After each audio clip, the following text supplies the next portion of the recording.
오늘 하나님께서 우리에게 주신 말씀은 스가랴 8장 13절 말씀입니다.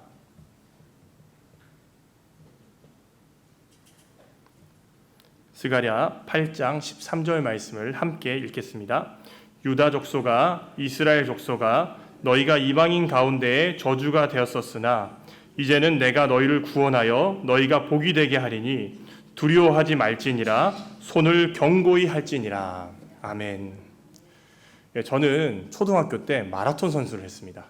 그렇게 안 보이시죠? 마라톤 연습은요, 다른 게 없습니다. 계속 뛰어야 됩니다. 뛰고 또 뛰어야 되는데 하루는 여러 명이서 같이 뛰게 되었습니다. 같이 뛰다 보니까 제가 욕심이 난 거죠. 그래서 그 당시에 남녀가 같이 이렇게 마라톤을 쭉 대회 나간 친구들이 같이 뛰었는데 제가 이렇게 뛰다 보니까 한 여자애를 앞질렀습니다. 앞지르니까 굉장히 기분이 좋더라고요. 그래서 더 열심히 뛰다 보니까 나중에는 한 바퀴를 제가 더 빨리 가게 됐습니다. 그래서 이제 마지막 바퀴다 생각하고 진짜 전력을 다해서 뛰어 들어왔는데 코치님이 너 왜 안 뛰어? 얘기하시더라고요. 그래서 저 아까 한 바퀴 더 뛰었다고 하니까 제 사진입니다. 선수 때. 안 믿겨지시죠? 선수 이제 나왔네요. 하여튼 코치님이 저보고 너 왜 안 뛰어? 이러시더라고요. 저는 이 전력 질주에서 다 뛰었다니까 못 보셨답니다. 더 뛰어 이러시더라고요. 그때 제 마음이 어땠을까요?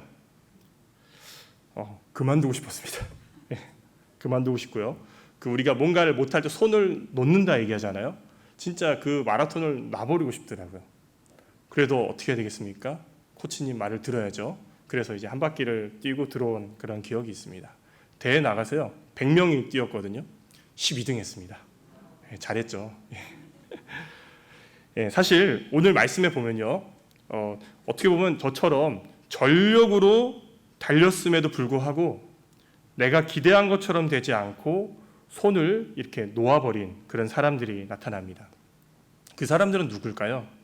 바로 포로에서 돌아온 이스라엘 백성들입니다. 하나님께서는 남유다를 바벨론에 의해서 심판하셨고 이들을 포로로 끌고 간 다음에 70년간 그들은 포로 생활을 했습니다. 그리고 70년이 지난 다음에 다윗 시대처럼 이 유다가 이스라엘이 부흥할 것이라고 생각하고 다시 돌아왔는데 그 결과는 어떻습니까? 아무것도 없는 거죠. 아마도 이 사람들은 제가 마지막에 전력으로 달린 것처럼 최선을 다해서 그 70년 동안에 정착됐던 모든 것을 다 버리고요, 이 유다 땅으로 온 것입니다. 와서 뭔가 부흥되겠지, 뭔가 영광을 맛볼 수 있겠지, 이런 마음으로 왔는데 그런 영광이 나타납니까? 나타나지 않은 거죠. 그래서 이 사람들은 너무나 지쳐서 손을 놓는 것 같은 그런 상황이 일어난 것입니다. 사랑하는 성도님들, 혹시 우리도 이럴 때가 있지는 않으십니까? 내가 최선을 다했음에도 불구하고 원하지 않는 결과가 나타났을 때, 또 우리가 신앙생활을 하는 중에 하나님이 분명히 감동을 주시고 그 감동에 따라서 힘이 넘치게 그렇게 섬겼는데 오히려 내 마음이 상하는 일이 발생될 때 어떠십니까? 손을 이렇게 놔버리고 싶진 않으십니까? 그런 우리에게 오늘 말씀을 통해서 하나님께서 말씀하십니다. 뭐라고 말씀하시냐면요, 우리 같이 한번 읽어보겠습니다. 시작. 손을 견고히 할지니라. 손을 견고히 하라 말씀하십니다. 조금 더 쉬운 말로는 손을 강하게 할지니라 이렇게 말씀하고 계십니다. 그렇다면 우리가 손을 놓고 싶을 만큼 때로는 어려움을 경험할 때가 있는데 어떻게 손을 강하게 하면서 주님의 일을 붙들고 그렇게 나아갈 수 있을까요? 저는 3가지를 말씀드리고 싶습니다. 첫 번째는 말씀을 통해서 우리의 손을 견고히 할 수 있습니다. 우리 9절 말씀을 같이 읽어보겠습니다. 시작. 만군의 여호와가 이같이 말하노라. 만군의 여호와의 집 곧 성전을 건축하려고 그 지대를 쌓던 날에 있었던 선지자들의 입의 말을 이날에 듣는 너희는 손을 견고히 할지어다. 여기서 선지자들은 누구를 얘기하냐면은 학개와 스가랴를 이야기합니다. 학개와 스가랴 선지자는 같은 시대에 이 말씀을 선포했는데 그들이 선포한 말씀은 성전을 건축하라라는 말씀이었습니다. 하나님께서는 이 학개와 스가랴가 전하는 성전을 건축하라 이 말을 들었을 때 그 전한 말씀을 기억하고 손을 견고히 해서 이 성전을 건축하라 지금 말씀하고 계신 것입니다. 또 11절, 12절 말씀을 보면은 이 말씀을 듣는 사람들에게 그 사람들은 선조 시대와 다른 확실한 차이점을 얘기해 주고 있습니다. 우리 같이 한번 11절, 12절 읽어보겠습니다. 시작. 만군의 여호와의 말씀이니라. 이제는 내가 이 남은 백성을 대하기를 옛날과 같이 아니할 것인즉 곧 평강의 씨앗을 얻을 것이라. 포도나무가 열매를 맺으며 땅이 산물을 내며 하늘은 이슬을 내리리니 내가 이 남은 백성으로 이 모든 것을 누리게 하리라. 하나님께서는 지금 이 포로에서 돌아온 사람들, 이 남은 백성으로 모든 것을 누리게 하신다. 이렇게 말씀을 하시면서 그 귀한 그 백성들에게 소망의 말씀을 통해서 힘을 주시고 그들의 손을 강하게 도우신 것입니다. 사랑하는 성도님들, 하나님께서는 우리에게 말씀을 통해서 이 말씀을 통해서 우리의 손을 견고하게 하십니다. 하나님께서 우리의 손을 견고하게 하시기 위해서 나에게 들려주는 말씀은 어떤 말씀이 있으십니까? 여기서 중요한 것은요, 우리 마음에 말씀이 있느냐입니다. 사실 말씀은 우리가 여러 가지 통로를 통해서 접합니다. 주일 설교를 통해서도, 그리고 새벽기도 말씀을 통해서, 또 이 자리에 오신 분들은 수요 기도회를 통해서 말씀을 듣습니다. 또 우리가 리딩 지저스를 하기 때문에 그것을 통해서 계속해서 말씀을 접하고 있습니다. 그런데 기억하셔야 될 것은 그 말씀이 우리의 마음에 다가와서 감동이 되고 은혜가 되어서 내 마음에 남아 있느냐입니다. 사랑하는 성도님들, 지금 내 마음을 바라볼 때에 말씀이 있으십니까?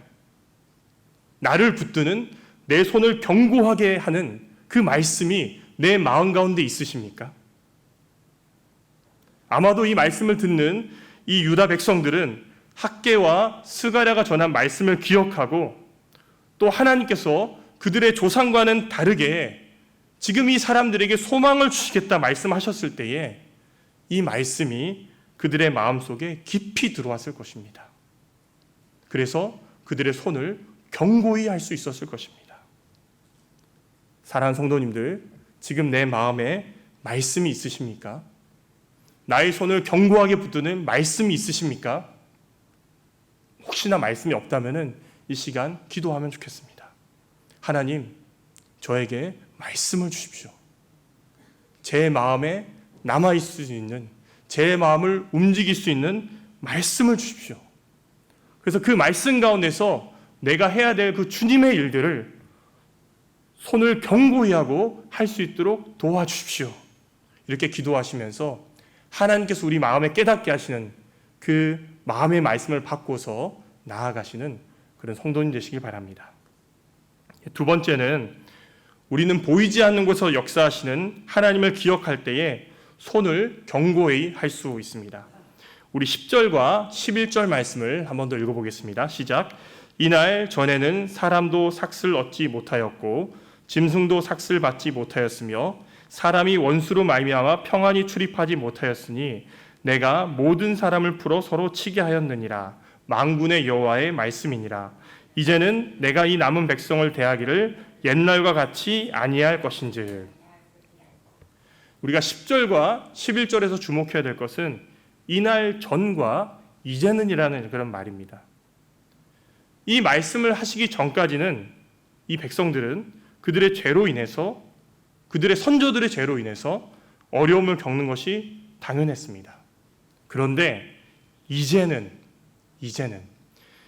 하나님께서 남은 백성들에게 옛날과 같이 하지 아니하신다 말씀하셨다는 것입니다. 이게 무슨 말입니까? 하나님께서는 보이지 않는 곳에서 그들에게 역사하실 것이고 그들을 도우신다는 뜻입니다. 저는 대학교 3학년 때 학교에서 총대를 한 적이 있습니다. 이 3학년 총대가 해야 될 일 중에 중요한 일 하나는 졸업여행을 준비하는 일입니다. 저는 당시에 이방의 빛이라는 그 단체를 통해서 미국과 인도네시아를 다녀오고 비전 트립을 다녀온 다음에 넓은 세계를 보고 나니까 제 마음이 되게 뜨거웠습니다. 그래서 졸업여행을 준비하면서 하나님 어떻게 준비하면 좋을까요? 기도하는 가운데 제 마음에 같이 공부하는 그 신학생 원우들이 좀 외국에 나가면 좋겠다 이런 마음이 계속 들더라고요. 그래서 어디로 갈까 고민을 하다가 일본으로 준비를 했습니다. 사실 돈이 없어서 못 가는 경우도 있었기 때문에 저도 모르게 앞에서 이렇게 얘기할 때 돈이 없어도 갈 수 있다. 다 신청해라. 이렇게 얘기를 했습니다. 용기를 내서 이제 하나님 주신 마음에 순종한 것이죠. 근데 문제는 진짜 돈이 없었습니다. 낼 수 있는 금액을 적어내려고 하니까 몇백만 원이 이제 모자란 거죠. 그때 기억을 돌이켜보면은 하여튼 일주일 넘게 내가 왜 이렇게 간다고 했을까 엄청 후회를 많이 했습니다. 그리고 잠도 거의 못 잤던 것 같습니다. 제가 할 수 있는 게 무엇밖에 없습니까? 기도밖에 다른 게 없지 않습니까?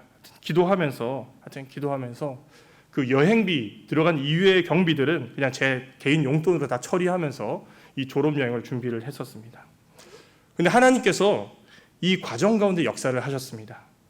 사람들의 마음을 움직여 주시는데 당시에 같이 이 신학을 공부하는 분들 가운데 권사님이나 집사님들, 연세가 드신 분들이 계셨어요. 그분들은 우리는 피곤해서 여행을 못 가겠다 이렇게 하시고 나서 여행비를 주시더라고요. 왜 주시냐 물어보니까 돈이 없어서 못 가는 원우들 좀 내주고 싶어서 주신다 이러시더라고요. 그래서 제가 너무 좀 감사했습니다. 또 그 같이 교수님도 같이 가셔야 되는데 교수님은 그 졸업 여행비가 학교에서 나옵니다. 근데 제가 상황들을 설명하니까 교수님이 그러면은 나에게 나오는 돈을 또 돈이 없어서 못 가는 원우를 도와주면 좋겠다. 이렇게 주시고 본인 비용을 내시고요. 그리고 또 원우들은 보니까 제가 졸업여행비가 정해진 금액이 있는데 그것보다 자꾸 2만 원, 3만 원, 5만 원, 10만 원 이렇게 더 입금을 하더라고요. 이렇게 보니까 마음이 움직여가지고 사람들이 비용을 더 낸 것입니다. 그래서 나중에 보니까 이 졸업여행을 다녀오고도 남을 만큼 충분한 비용이 이렇게 모아졌습니다. 그래서 졸업여행을 다녀온 다음에 그 사진 한 장을 액자로 만들고요. 그다음에 사진들을 다 모아가지고 그 당시는 이제 CD를 구워줬거든요. CD를 일일이 다 구워준 다음에 그래도 경비가 남아서 많이 낸 분들한테 다시 다 돌려드렸습니다. 당시 여행사 직원분도 함께 동행하셨는데 저보고 그런 얘기 하시더라고요. 이런 경우는 처음 봤다. 그리스도니만 마칠 때 이분이 어떤 일이 일어났을까요? 예수님을 영접했습니다. 영접하고 또 교회도 안내해드리고 마칠 때 그분 위에서 이제 신학생들 쭉 둘러싸가지고 축복성 불러주고 그렇게 졸업여행을 마친 기억이 있습니다. 하나님께서는 보이지 않는 손길로 사람들의 마음을 만지시고 도우신 것입니다. 저에겐 이 경험이 큰 자산이 되었고 때로는 손을 놓고 싶을 만큼 힘든 일이 있을 때라도 누가 역사하고 계십니까? 보이지 않는 곳에서 하나님께서 일하신다는 것을 기억하면서 다시 손을 붙잡게 되는 그 경험을 하게 되는 것만 같습니다.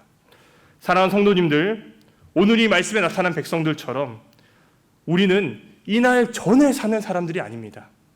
이제는이라는 시대 속에서 살아가는 사람들입니다. 이제는이라는 시대 속에서 살아가는 사람들에게 하나님께서는 보이지 않는 곳에서 모든 것을 준비하시고 역사하십니다. 이 하나님을 기억하시면서 우리가 때로는 손을 놓고 싶을 때가 있다 할지라도 보이지 않는 곳에 우리를 위해 일하시는 그 하나님을 기억하시면서 우리의 손을 굳게 견고하게 붙드시는 그런 성도님 되시길 바랍니다. 마지막입니다. 내가 하는 것이 아니라 하나님께서 하신다는 것을 기억할 때에 우리는 손을 견고히 할 수 있습니다. 우리 13절 말씀 같이 읽겠습니다. 시작. 유다 족속아 이스라엘 족속아 너희가 이방인 가운데에서 저주가 되었었으나 이제는 내가 너희를 구원하여 너희가 복이 되게 하리니 두려워하지 말지니라 손을 견고히 할지니라. 이 말씀에 보면은 이제는 내가라고 나타납니다. 이 말은 백성들의 힘이나 능력으로 하는 것이 아니라 하나님께서 하신다는 의미입니다. 아마도 포로에서 돌아온 백성들은 그들의 힘과 능력을 사용하면서 애를 쓰고 많은 노력을 했을 것입니다. 그러나 그들의 힘으로 변화되었습니까? 전혀 변화되지 않았습니다. 오히려 더 힘들었을 것입니다. 어떻게 보면 하나님께서는 그들의 힘을 빼기 위해서 잠시 시간을 두고 기다리신 건 아닌가, 이런 생각을 저는 하게 되었습니다. 손을 놓아버리고 모든 힘을 뺀 백성들에게 하나님께서는 내가 너희를 구원하여 너희가 보게 되게 하리니 두려워하지 말고 손을 견고히 할지니라, 이렇게 말씀하신다는 것입니다. 사랑하는 성도님들, 내 힘으로 할 때는 안 될 수 있습니다. 또 실망할 수 있습니다. 잘 될 때는 교만해질 수도 있습니다. 그러나 결국에 손을 놓아버릴 때가 참 많이 있습니다. 그러나 내가 하는 것이 아니라 하나님께서 친히 일하심을 기억할 때에 우리는 두려워하지 않고 우리의 손을 견고하게 할 수 있다는 것입니다. 저는 요즘 신기하게도 그 믿지 않는 분들에게 복음을 전하는 일들을 계속하게 되는 것 같습니다. 제가 복음을 전해야 될 분들의 상황을 들어보면은 평생토록 예수님을 거부하고 아니면 이전에 믿었다가 떠나서 마음이 다친 분들이 참 많이 계십니다. 그래서 그분들께 복음을 전하러 가기 전에 제 마음에 보면요, 좀 부담이 있습니다. 어떻게 하면 복음을 잘 전할 수 있을까? 어떻게 하면 믿지 않는 어르신들이 마지막 그 순간에 마음이 다 녹아서 제가 전하는 복음이 잘 전해지고 예수님을 영접할 수 있을까 고민하게 되고 또 걱정도 하게 되고 생각을 많이 하게 되는 것 같습니다. 하루는 제가 이것을 놓고 기도하는데 하나님께서 제 마음에 그런 깨달음을 주셨습니다. 야, 성래야, 사람 마음이 녹는 게 네가 하는 거냐? 내가 하는 거지.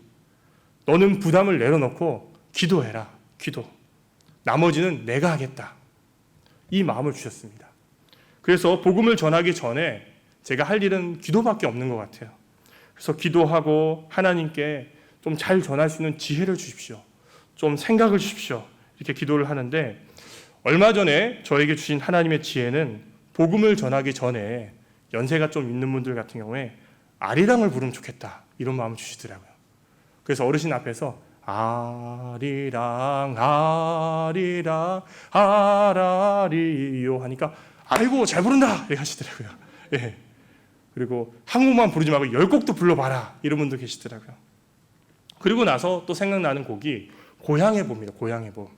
나의 살던 고향은 꽃피는 산골.